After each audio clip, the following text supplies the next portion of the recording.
This video explains how to buy shares of Weng Fine Art AG, a company in the fine art logistics and storage sector, traded on Xetra under the ticker WFA.DE.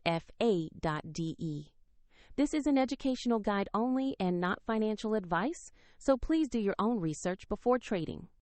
To buy shares, you must use a broker, and I will use eToro as an example to show the process.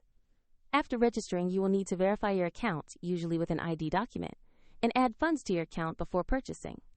Use the platform search bar and type the ticker WFA.DE to find the listing.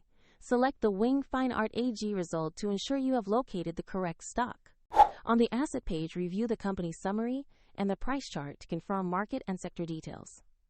Make sure the page shows Weng Fine Art AG listed on Xetra with ticker WFA.DE to verify it is the right stock. To place an order, click Invest, enter the amount you want to buy, review the order details, and confirm the trade. If the market is closed, your order may be queued or handled as a limit order. And if funds are insufficient, the platform will prompt you to add money before final confirmation. After execution, your position will appear in your portfolio, where you can monitor it over time. Check the description for the eToro link to get started, and remember, this is educational information only.